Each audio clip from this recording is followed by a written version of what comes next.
Hello and welcome to this week's live event with the Big Rican on Sports podcast. I am your host. I am the Big Rican. And as I said for the last several months, Big Rican on Sports is a proud member of the TimesQ Podcast Network. And I'm going to bring in two more proud members as well. You've seen them a few other times, but it's the halfway point of the baseball season. And I promised them and everybody else that they'd be back.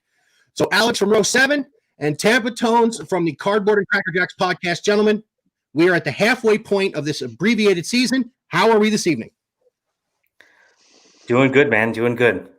Yeah, doing good, and it's fun to see the two Chicago teams battle it out. And Sox got the best of us, and they're looking a little more sharp right now. But both teams are poised for the playoffs for sure.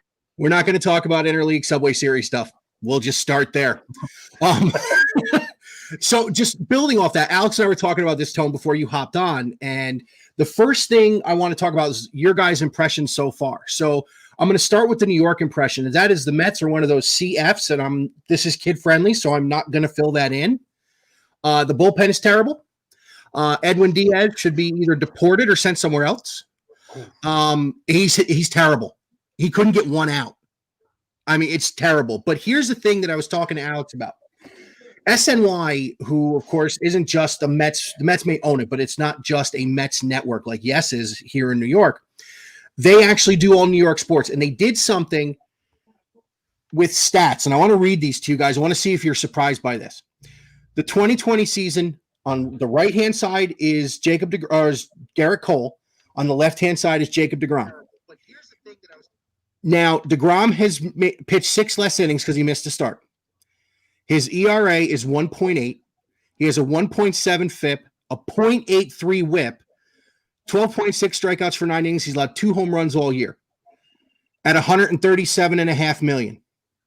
Garrett Cole at 335, 41 innings pitched, a 3.51, a 4.4 FIP. His WHIP is 0.95. He struck out 11.6, but he has given up 10 dingers in 41 innings pitched. Jacob deGrom is the best pitcher in baseball, and he's going for the 4th straight time against the Marlins tomorrow. So I'll get some semblance of normalcy. So that's my takeaway in my town. First of all, let me do this. Giolito, hats off. First no-hitter of the year, and I watched some film on that. He was lights out. So, Alex, the White Sox. The AL Central is the best division in baseball. What do you got with your boys now? I mean, where I'm at, I'm going to say they need to go all in. I mean, I think you add another, cog to the rotation, and maybe a little more bullpen help, they can hit. There's no question about that. So it's finally good to see that the puzzle is being put together, and we're like 1 or 2 pieces away from, that mold being ready to go and ready to be competitive for years to come. Yeah, and that Luis Robert guy that we talked about, he's scary good. He is scary good. Scary good and scary fast. Yeah. I wasn't anticipating his speed, but I got to tell you, one of my favorite moments, and we talked about this, but I got to tell Tone, when he cut in front of the left fielder and caught that ball, the left fielder just looked at him like he had something wrong with him. Yeah. So hard when I saw that. Yeah, Eloy was kind of just watching and, watching him do his work. So your boys, listen, first place in the NL Central, a great start for the Cubbies. Where are you at with those guys now? What do you think they need to do?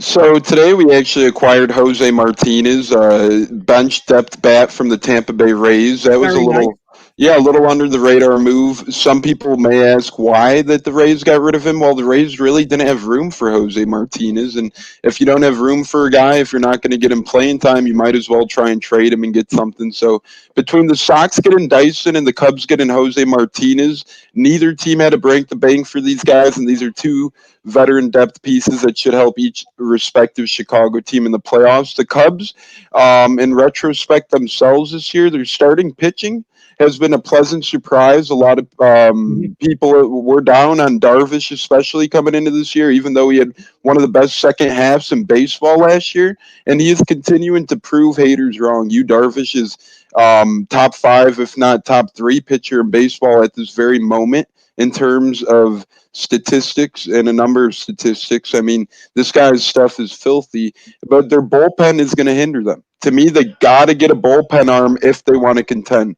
If the Cubs don't get a bullpen arm, it's going to be hard for them in the playoffs. As you said about your Mets, Big Rican, we got the same issue, but we're paying a different guy, not Edwin Diaz. We're paying Craig Kimbrell. and Craig Kimbrell can't get the big outs. We just had 5 scoreless outings in a row from Craig Kimbrell, which is fantastic.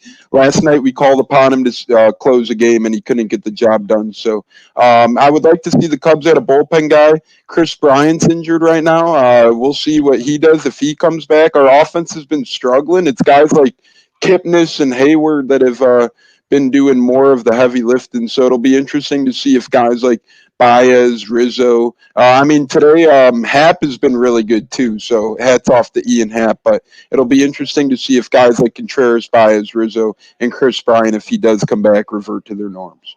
Here's the truly scary thing about the Cubs, and I'll hit the White Sox in a second because your boys are in on something under the radar, and I think they're the mystery team, which is going to make you very happy, Alex, when I tell you who it is. Beautiful. But, Tone, I got to tell you this. 20-14, first place in the division, and those guys aren't hitting. I don't know if your bullpen's going to hinder you that much if they get hot. If they get hot, that team can swing with anybody. And especially with the DH, you don't need Bryant to be able to play defense. Just get him back to where he can swing. Right. I saw that today was the first time, I think, since 1955, 3 separate Cubs had multiple home runs in the same game. Yep, and it was the first time ever that I think 3 outfielders all had 2 home runs in the same was game. it the outfielders? Nice. Yeah, so that was wild. So, Alex, I don't know if you guys saw. I wasn't ignoring you. I was listening to what you were saying, but I was checking Twitter for this very reason. The Cleveland Indians are on the cusp of trading Mike Clevenger. Right now, the team that seems to be in the front running is a toss-up between, you ready for this, San Diego and Atlanta. Keep him out of Atlanta. But they say there's a mystery team in there, and early in the day, the White Sox were in on Mike Clevenger. Listen, as much as you and I talked about him the other night and how stupid he was, you put him in your rotation right now, the Chicago White Sox, I think, would run away and hide in the AL Central. I don't think it'd even be close. Well, the Indians may be able to throw with you still, but Clevenger in that rotation makes a huge impact for them. What do you got? You go Giolito, Keuchel, Clevenger. That's scary. That's a little. Yeah, I wouldn't want to be the team who has to face those 3.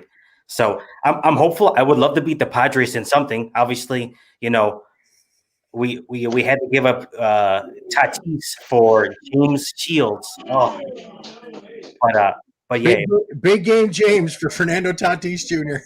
That was not fun.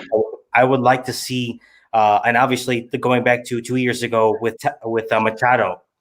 Yeah, that's another one. Obviously we know the money difference was leaps and bounds away, but if we can finally beat the Padres on something, that would be a pleasant sight, especially right around now. That would be nice. And again, Tone, Alex and I, when we talked about Clevenger, me having the Cleveland connection, he's an idiot for what he pulled. But if you add that quality arm, like, you need I'll give you Edwin Diaz for a bucket of baseballs. I'm sorry. No, I take that back. I wouldn't trade him for a bucket of baseballs. A pack of hand sanitizer and a couple of and I got it. Yep. But although Clevenger was very stupid, it would be a great piece. I just don't know if these division rivals battling it out for the division can come to a trade that we know the White Sox are going to have to give up a big piece for Clevenger. And Indians, as you said, they're throwing really good. Plesac was really, really stupid, and I think that video is so immature on his end. If he didn't make that video, he would have probably been okay, but that video kind of put him over the top. But if you guys remember, last time I hopped on Big Reek, and I know Minnesota's in the thick of things too, but I said Indians 1, White Sox 2 in that division this year. So it'll be interesting to see how things play out. It'll be interesting to see if the Indians and White Sox, for whatever reason, are the top 2 teams this year. It'd be cool to see. Listen, I think if you get this Indians lineup and that pitching in a short series, you're going to be in some trouble. Brad Hand has been phenomenal. Lindor is finally coming around. Jose Ramirez is finally coming around. Granted, Wainwright went the distance against him today and got a win. On his 39th birthday, homeboy threw a 122-pitch complete game. He still got it. Yeah.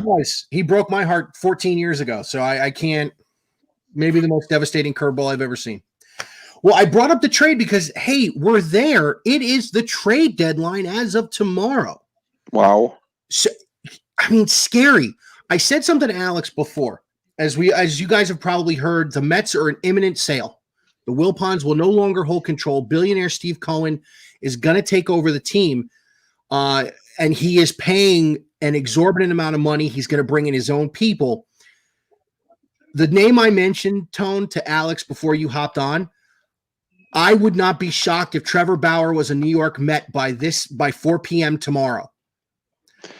I think Cincinnati at 14-19 is starting to realize Bauer's not going to stay there because he's a free agent into this year. And if you add Bauer to that rotation with the Mets, now the Mets can turn the corner because, listen, Atlanta hasn't put it all together yet, although they roasted Arrieta for 10 in the second inning today. I made the joke about Strasburg at the beginning of the year. He's having carpal tunnel surgery. He's out for the year. So now it's just Scherzer and the rest of those and Corbin against the world in D.C. The Marlins, who have played really well, can't beat Jacob deGrom to save their life, and they get him tomorrow. And who's the other team in the East? Oh, yeah, the stupid Mets. The Mets come into a stretch now where they get the Marlins tomorrow, 2 against Baltimore, and then they get the Yankees on the 3rd. Listen, could the arm – I mean, granted, they need a bullpen, but if they can get Bauer and move Lugo back to the bullpen, the Mets could make a run. What other big names can you see on the move tomorrow? Okay, so I think you make a great point, and look at what the Mets did last year. They were in the same spot, kind of different season, and they went and got Marcus Stroman. Not a lot of people thought they would do that, and it broke my heart that he opted out this year. I was holding out hope that he would come back and help my fantasy team. I totally agree that Bauer, or if not Bauer, another arm could be moved to the Mets. We know they love their arms, and what's not to love about them? One name for me to watch is Lance Lynn. Lance Lynn has been pitching lights out baseball this year, and it would not surprise me to see the Chicago White Sox move in on Lance Lynn. I think it would be a phenomenal move. I think it would put the White Sox over the top. This guy is phenomenal. He has double-digit strikeout potential every time he takes the mound. He got second win in his career, and I don't think the White Sox would regret it, nor do I think the White Sox would have to quite break the bank on this guy, and if they did, they have a tremendous amount of prospects. I heard Joey Gallo. I heard his name's involved in trade wins. Yep, San Diego. Joey Gallo could be heading to San Diego. I've heard Alex Cobb from the Orioles. I heard he's an arm that could be moved tomorrow for a more minor piece. So it's going to be interesting to see. We've seen Jose Martinez get traded today. I think the Mets and the White Sox and the Cubs all have chances of making deals tomorrow. The Cubs made one today. They need to make more, but I think it would be a great thing for the Mets to get Lugo back in that bullpen and get them another arm out there throwing to start for them. And whether it's Trevor Bauer, Lance Lynn, or another guy, I think it's going to be a good move. I think so too. Alex, I want to throw this to you. We mentioned Joey Gallo's name with San Diego. Would you want to face a lineup with Machado, Myers, Tatis, and Gallo in a row? Probably not. No. Also, don't forget they added Mitch Moreland just a little while ago too. Oh God. Yeah, Mitch, that's a great under the radar pickup. Mitch Moreland is killing right-handed pitchers this year. I mean, this guy just is pulverizing them. So that's a good move. It really is. As we know it, Petco Park has turned into hitter friendly. Tatis, Hosmer, all these guys are just cranking bombs. Wait, I forgot about Hosmer. How bad am I that I forgot about Eric Hosmer, one of my favorite first basemen? Hey, not how bad on you, how bad on him to have 2 disappointing years to start off his San Diego tenure, but good for him that he's getting his touch back this year. Agreed. So I want to talk to one other thing with you guys about before we dive into where we think this field of 8 is going to come from in each league real quick.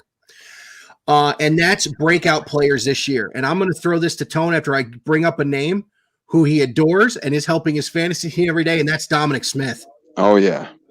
Yeah, Dominic Smith. I mean, Dominic Smith is incredible, and Dominic Smith is one of these guys who I've always had a high amount of faith in. He's always been a Mets big-time prospect, but the Mets just could never get him playing time. I mean, last year he had limited playing time. When he did play, he looked okay, and he looked good, better than okay, and now this year he's getting his chance to play, and he is paying the Mets dividends. I mean, he was kind of the odd man out in a, full up-and-coming lineup mixed with veterans, and he's not an odd man out no longer. He used to be first base. They taught him how to play outfield. He's expanding his game. I think he's incredible. I don't mind having him on fantasy at all. I don't know. I think he's incredible, and he's really young. He's one of these facets of the game that could be good for a long time. And guys, Breaking news. I just heard a mystery team has improved their offer, which is now better than the Padres for Cleveland starter Mike Clevenger. Is Big Rican right? Is it the White Sox or is it somebody else? But that's Bob Nightingale just saying right now that a mystery team is a new front runner for Mike Clevenger. Yeah, I saw Nightingale's thing right before we went on. And listen, Nightingale's very big in Cleveland. So I wouldn't be shocked if it's the White Sox. I'm going to tell you this, Alex. It's going to cost you. That's the only thing that I'm afraid of. I would love to have Clevenger, but I'm also a little more nervous on who they have to let go. Would you give up Nick Madrigal and Zach Collins? No. I can't do that. Apparently, Waters, the number one prospect for Atlanta, is the centerpiece of the deal with the Braves. Okay. Yeah. You might have to. That's what I heard too. I heard Waters is in there, and I heard Gallo to the Rays all of a sudden. I heard the Rays are front runners for Joey Gallo now. So maybe that Jose Martinez deal had something to do that the Rays were in talks of getting Mr. Joey Gallo, and they had to ship another bat. So, I mean, this trade deadline is going to be crazy. Yeah, we got so much stuff going on. Every game of baseball feels like a playoff game, and I love it. I don't know. This is awesome this year. All right, so real quick. Since you said that, I'm going to ask you a question, Tone. I asked Alex this question before, and it's one of the reasons there's no hair on my head. This one here. You're up 5 runs with 2 outs in the bottom of the 7th inning in a doubleheader. Are you playing the shift against a guy who went deep down the right field line yesterday? I mean, it's just one of those things. Baseball sabermetrics, man. I mean, what are you gonna do? What would you? Let me ask you that. What's your opinion on that? You play defense straight up. You have a 5-run lead. If the guy gets a base hit up the middle, okay, fine. Right, I agree. He have a 5 swing 45 bouncer to right field, and the second baseman was behind the bag playing short field like you did in minor leagues or in beer league softball. Right, and that's why wouldn't you just play normal shift? Oh, there's no need to play a shift with up 5. Right. I'm saying play normal. Yeah, I agree with both of you guys. Why up 5? That's like late in the game adjustments. That's a mental brain fart. It's unnecessary. It's getting a little too cute in my opinion. And now we've discussed the bottom of the 7th in game 1 today with the Mets. I didn't catch that. That's what happened with the Mets, huh? Luke Voit hit a 45 bouncer seeing eye single to score 2 runs. Then they brought Edwin Diaz in, who proceeded to spike a pitch. Yeah. Bring in another run. And then he gave up a 312-foot home run to Aaron Hicks. I did see that. I seen he threw like a 53-footer roughly. Ballpark. 53-footer. Come on. He's got to go. Familia needs to close. I can't. Well, Familia was just a top-notch closer for the Mets not too long ago, so he's familiar with New York. Yeah. Jarois is a very good closer, and I don't see why the Mets should be hesitant to make that move. It's almost like they feel binded to Edwin Diaz just because of what they did to acquire him. But you shouldn't feel like that. You should go for wins, go for gold. They're gonna bind my foot in his rear end in a minute because I'm done. Yeah, I'm done. I literally just looked at the TV and said, "Just go away. Go back to the Dominican. I don't care where you go. I'm done." Right. So. Right now, we got in the lead in the divisions. We got the runaway Rays, good Lord, in the East, which I absolutely adore. I'm a little nervous about them right now because they got a couple guys in the IL right now, and that they might have to try and plug and play at this point because I really do think they have something up their sleeve, and that's why they got rid of Jose Martinez. I don't know who they're going to get, maybe Joey Gallo, maybe another guy. But the Rays, I feel like the Rays know this could be this year for them, and they're playing incredible baseball, and I think they're going to try and pounce on an opportunity. I agree with you, though, Alex. They're going to have to keep pegging away to their puzzle because they do keep piling up injuries. Yeah, no, I knew that. So my whole thing was you got the Rays in the East, you got the 3-way tie in the. Is it still a 3-way tie? Did everybody do the same thing today, or are we looking at? No, Cleveland lost. Cleveland lost. And the White Sox and the Twins both won. Yeah, I think so. Yeah, right, we got Cleveland. We got Minnesota, Chicago, and Cleveland basically a game away from each other. Is it still Houston to the west, or is Oakland overtaking them? Oakland, baby, Oakland. Yeah, so Houston's a couple and a half back, I think 2.5 to be exact, and I don't think the rest of that division is anywhat close. I think the next closest, I think the Mariners are 9 games back and in third. Jeez. And then over in the National League East, the Dodgers are once again making a mockery of the National League West. You have your Cubbies in the Central and Atlanta in the East. So our division winners look pretty set right now. I don't see anybody, unless the Mets do something stupid and make a move. The Phillies have been really good recently, but I don't think they have enough to overtake, especially Arrieta taking a 10 spot in the chin today. I don't think they have enough to catch Atlanta. Not with, again, a 9 ERA in the bullpen. But if you had to pick the other 5 teams in each league, so we have the division winners right there. Let's say they end up winning it. So Tampa, Chicago, and Oakland in the American League, Atlanta, Chicago, isn't that nice? And the Dodgers in the National League. Who are the other 5 teams you can see making a run at this? Alex, I'm going to start with you. You want all 5 teams or just one of? Pick which one you think is going to be a lock to get in. Lock. I mean, I'm gonna say in the AL Central, so I'm gonna probably say the Indians because they're too good, and I just can't. I would love to see the White Sox run away with it, but I gotta say that it's gonna be a flip. So if at any point in the season the White Sox kind of take a tumble, it's probably gonna one of those 2 teams are gonna jump each other. Tone, what about you? Pick one from the National League. From the National League, I view my lock as the St. Louis Cardinals, and the Cardinals haven't played a lot of games yet, and as much as I can't stand the Cardinals, the top 2 teams in each division make it, and I don't think any other team in the Central is that good. I don't think Milwaukee's that good. I don't think Cincinnati's all too good, and they were supposed to be God's greatest creation this year, so it's kind of enjoyable to see Cincinnati struggle. Pittsburgh is...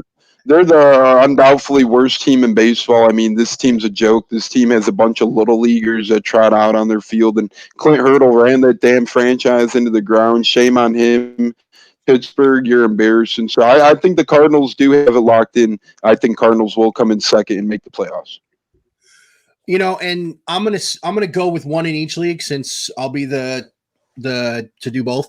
I'm gonna agree with Alex. I like Cleveland in the American League. Their pitching is just too good, and they keep throwing better arms at you every night. That was it McKenzie, that the new kid? Yeah. He is scary good, and he's skinny as a string bean. I know, and he throws 98. It's crazy.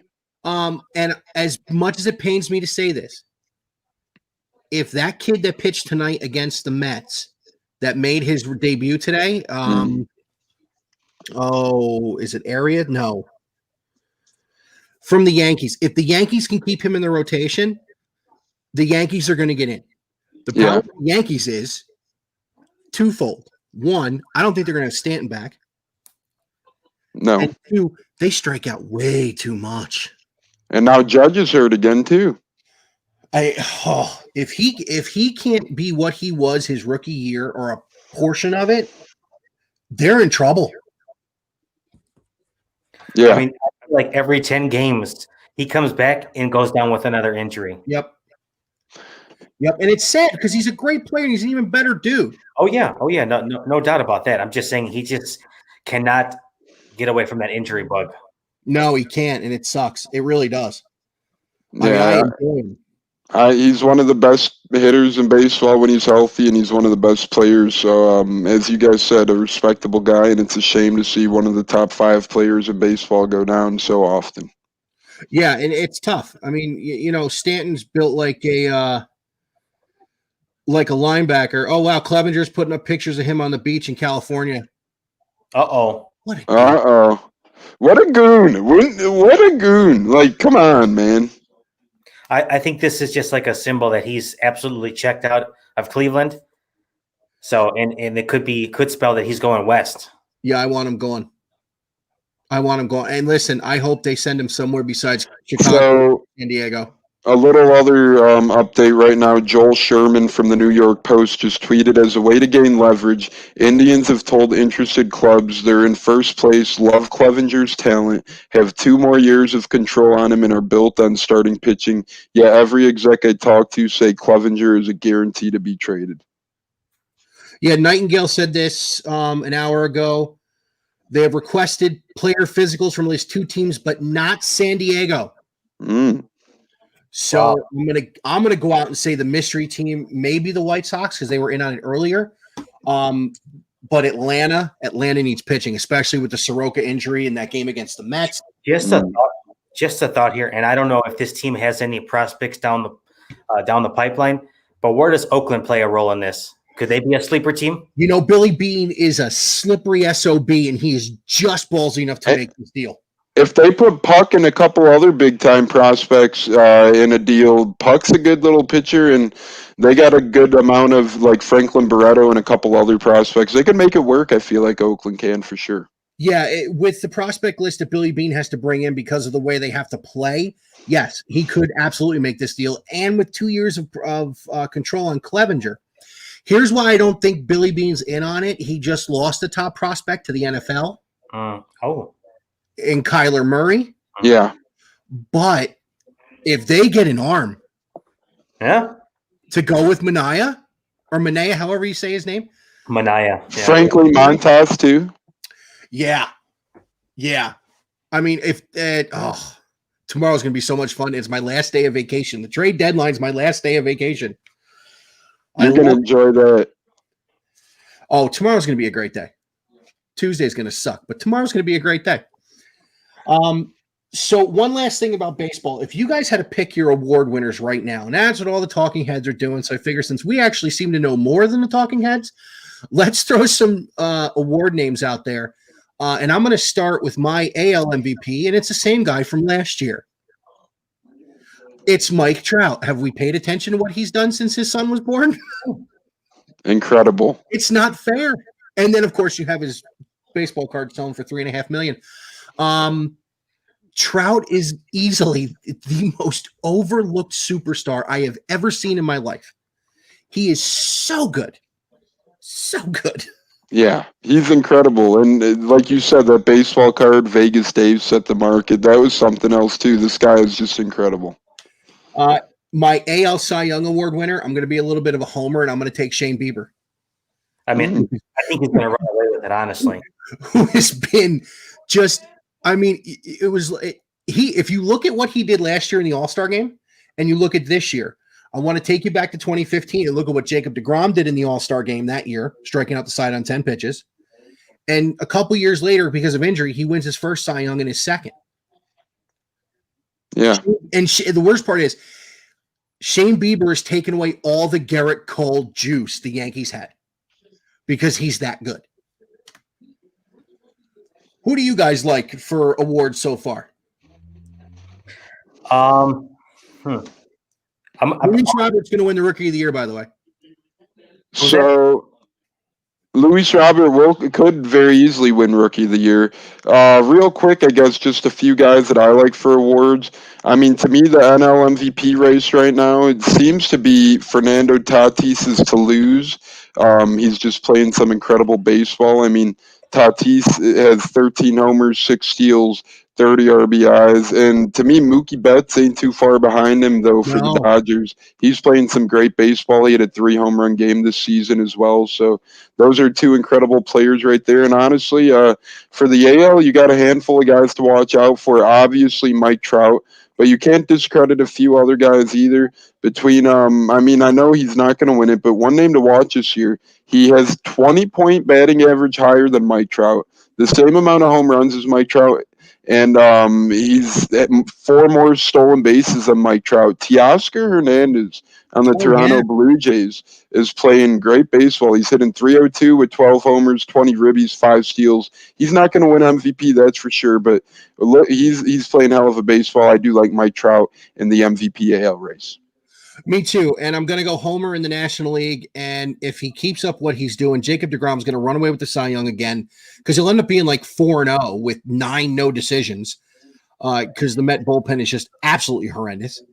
But he's going to end up with, a ton of strikeouts, a low ERA, a great whip, a great FIP. He's going to have all the numbers there that everybody talks about. But once again, he's not going to win a lot of games because his bullpen is terrible.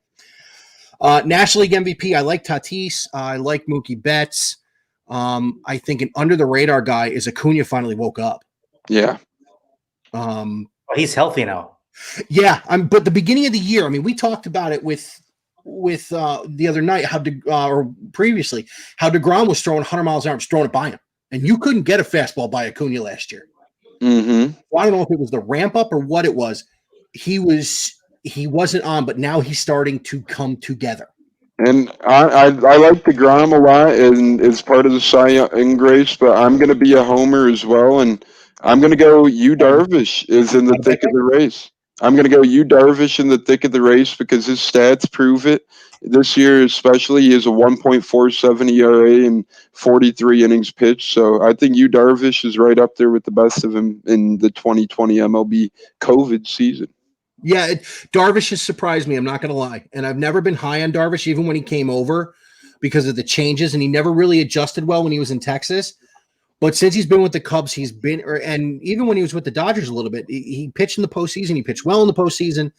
And now with the Cubs, he is actually starting to turn that into regular season numbers. And listen, he's just as good as DeGrom is right now, numbers-wise.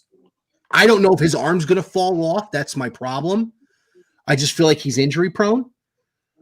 But listen, even Scherzer's a decent pick there, who's having a great year, but is, again, win-loss record isn't there because the Nationals aren't very good. Alex, who you like? I think you guys basically, gave the list. An NL MVP probably got to go with Tatis, but it's obviously that 1-2 with Tatis and Betts. Cy Young, I mean, I probably got to give the nod to DeGrom, but I probably would say Darvish is right there too with the quality starts he's put up.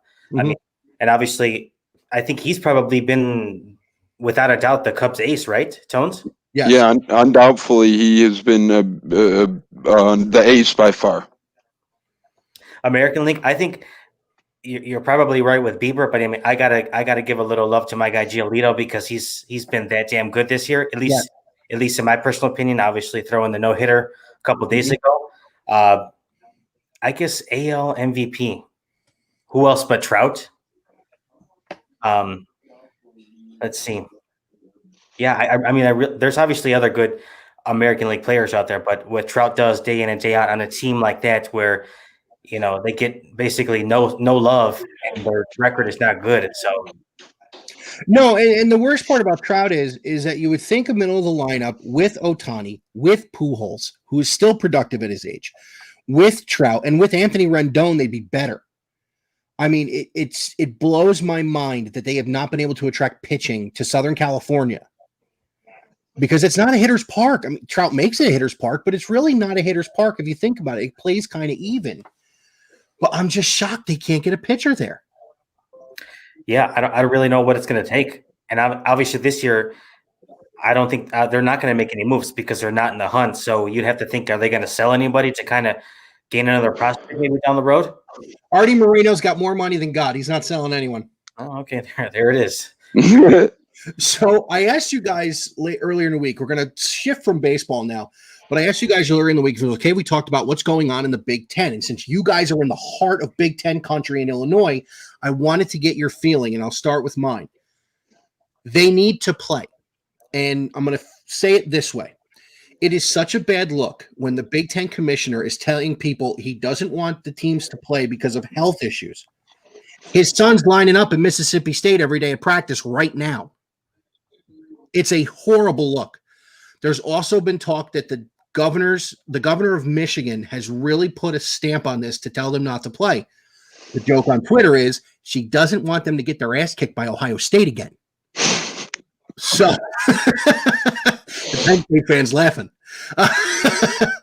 So I want to ask your guys' opinion on that. Tone, I'm going to start with you just because you're a Penn State guy, and I love I love Franklin. I love that program, even though I'm a Buckeye fan. Where do you think the Big Ten ends up starting? They need to play, and I think the recommendation that they brought up earlier this week that they were going to start, what was it, on either Thanksgiving or Christmas, I believe they said they were going to try starting. They said Thanksgiving, but the problem with that is they have to start in October if the Big Ten champion wants to play in the college football playoff. Yes, and I think that's a great thing, and I think we need Big Ten football, as you said. I mean, the best player in college football is in the Big Ten right now, and he wants to play. This guy wants to play. He is the best player in college football, Justin Fields. Let him play. Let these guys play. And a lot of them are safer or feel safer in that college football atmosphere when they would be all safe against COVID, whether than they're, on campus or at their house. If you're on campus, why are you going to feel safer just, attending school? If I'm an athlete and I got to go into these buildings, these random hallways anyways with all these kids, who knows, they could have been out at the bar on Tuesday night at Aunt Skippy's basement for all we know, doing lines of who knows what off the counter, and they could have COVID or whatever the hell else they might get, but Lord knows they're way safer in that college football type of atmosphere. In my opinion, they got to play for multiple reasons. I got to interject something real quick before I go to you, Alex. Do you want to know what the scary part is about the way you just described the at the bar or at somebody's house with the lines of stuff? I thought of the 86 Mets. I didn't think of college teams. I thought of the 95 Bulls, so, it's okay or whatever.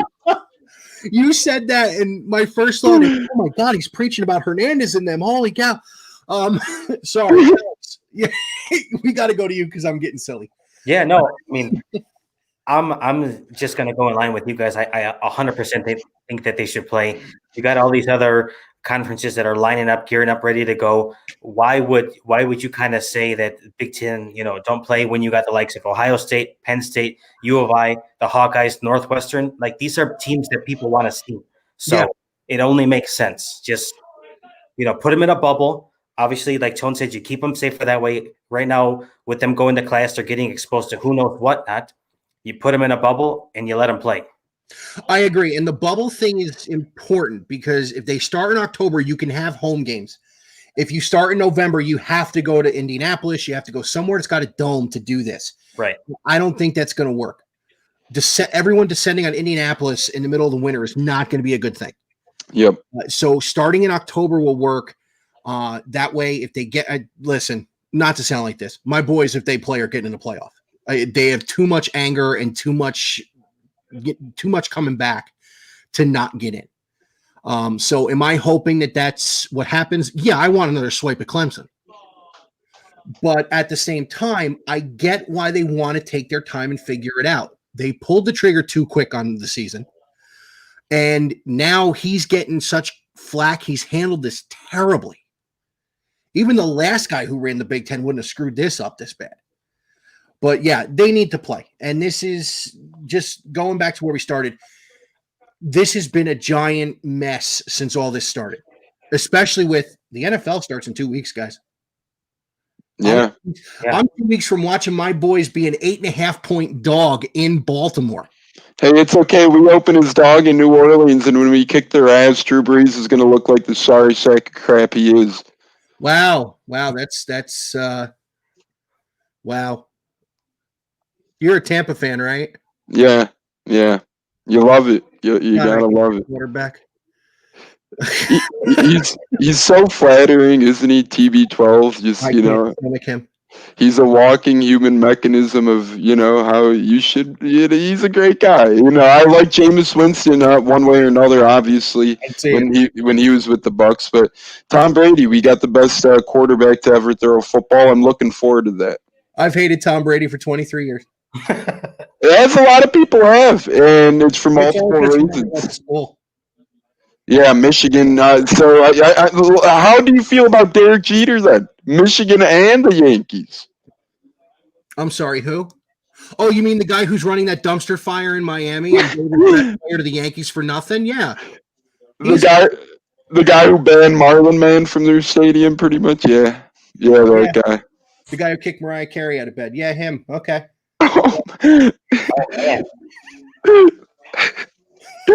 Oh my God! The guy who was so far up the owner's rear end, they made one of the greatest shortstops of all time play third base. That guy, yeah, I remember him. Yeah. What is that? That is some madness going on. I think people are watching us live, honestly, and getting love and joy from our show. They're all wanting to see the Big Rican. So we got live reactions going on to our show right now in the background. We just had our fantasy football draft. Alex's brother was just over. It was a great time, and now they're all tuned into the Big Rican. So we got a little crowd. Nice. I appreciate that. And let me tell you, you can boo me all you want. The guy's legacy. No, I think it was started by a blown call. I don't want to hear it. I think they were kind of cheering and in the Mariah Carey bed comment. I think that was a good one. So we're all in agreement. The Big Ten needs to play. I agree with you. Fields is one of the top players in college football. I think he's him and Sunshine. What's his name down in Clemson? Trevor Lawrence. He reminds me of Sunshine from Remember the Titans. But him and Sunshine are the odds-on favorites to win the Heisman Trophy.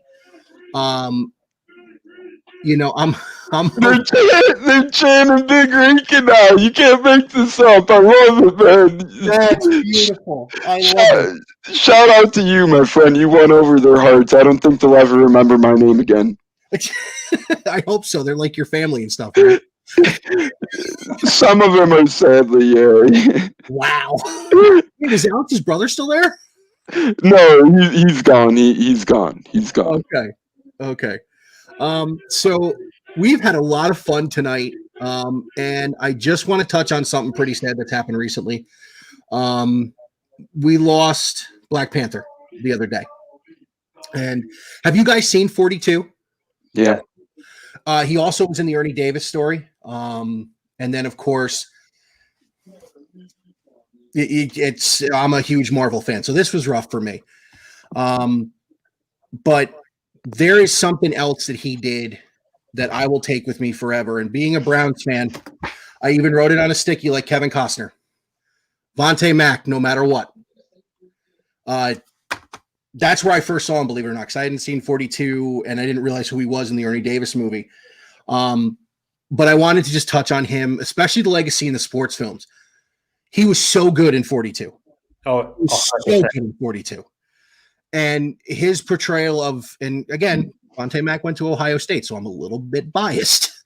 But even in there, he was a phenomenal actor. If you guys have any memories of Chadwick Boseman, even if it's just Black Panther stuff, throw them out there for me.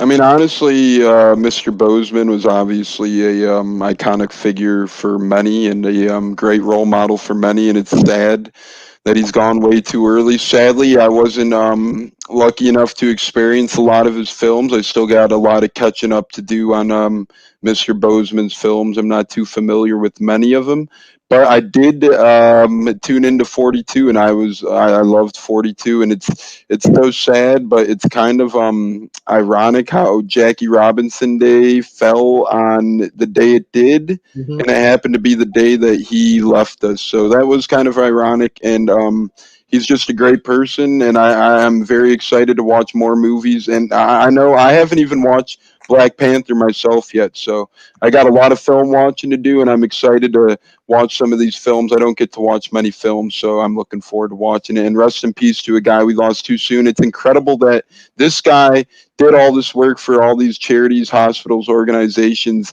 while he was battling this cancer, and not a lot of people knew about it. So just tragic and sad to see, and it's devastating. Think about it. He filmed Black Panther, he filmed Infinity War, and he filmed Endgame all while he was ill. And he had to go from, I believe, little to bulk to back to little, or opposite. He either had a bulk, little bulk. He had to do a different course of stuff. So while he was battling cancer, just speaks on the type of person he is, because he cared about making so many people happy and cared about doing a great job. Yeah, he couldn't bring the King T'Challa body to the Thurgood Marshall movie, which I have to see, by the way. Alex, any big memories from any of Chadwick's movies? I mean, definitely going back to 42. That's kind of really where I recognize him, and it kind of put him on the map for me. But I would definitely have to say that hearing this news the other day really hit me like the Kobe Bryant news. I never met the man personally, never met Kobe either, but those two were just like two individuals who were just like, they had such a presence. And now that he's now gone, you admire what he did in the past, and obviously him for being a selfless individual, filming these movies, and obviously going through this fight during a time where one of the biggest Marvel movies ever. So that just kind of goes to show you the type of human being he was, that he would rather put movies out instead of making it public that he was going through this essentially terminal illness. Yeah, and I'm going to hit you guys with one more stupid fact, which I like to do every time we discuss, whether it's the Bobby Bonilla to Mike Hampton to David Wright story. But I'll hit you with this. In the scene in 42 where Jackie says, "Hey, young man," and flips the kid the ball, that's Ed Charles, who played third base for the 69 Mets. Oh, wow. That's a random fact. And I tell you what, my father's the one who put me onto that. He saw it and he goes, "Hey, that's Ed Charles." And I watched it and I remember reading about the story, but that was Ed Charles that he flipped that ball to. That's incredible. Hey, you're like a Mets walking factoid. I love it. Dude, you don't even know. It drives my wife crazy. Hey, I can talk it all day. So if you ever want to call me and talk Mets, I'm always open. That's awesome. So we're going to close out. We've been going for 45 minutes and it's an hour later on the East Coast. Lucky you're on vacation. Yeah, and I'm older than you guys, so I'm getting tired. So, Alex, we'll start with you. Where can we find Row 7? Definitely check out Row 7 Podcast on Twitter. Definitely check us out on Instagram. But Twitter is the beast where, I'm kind of keeping up to date with all the latest and greatest in sports. So give Row 7 a follow on Twitter. Tone? Cardboard and Crackerjacks, where are we at? You can follow us on Twitter and Instagram at Crackerjacks Pod, and then you could also follow my new up-and-coming podcast, Buccateers, Buccateers. We're all Buccaneers podcast, and we have Buccaneers interviews with former players. So if you're a Buccaneer fan, a football fan, check us out at Buccateers on Twitter as well. And as always, Big Rican can be found, as well as the other boys, on timeskew.net as part of the Timeskew Podcast Network. Big Rican, Google, Anchor, Spotify, Breaker, Pocket Cast, and Radio Public. YouTube, obviously, if you guys are watching now. And again, big shout out to the boys in the back. We love your audience. We love you out there in my other room right around the corner. We love you guys. Big Rican on YouTube, Big Rican on Sports on Facebook, and of course on Instagram and Twitter at Big Rican on Sport. Gentlemen, we will do this again in the next few weeks because we are going to have an October to remember with this new playoff system and what it's going to bring. And here's to both your teams, tip of the cap to 2 first-place teams in the city of Chicago. And let's start the dumpster fire with the Mets. I will see you guys in the next couple weeks. Enjoy. Thanks a lot, everybody. Talk to you soon. Thank you.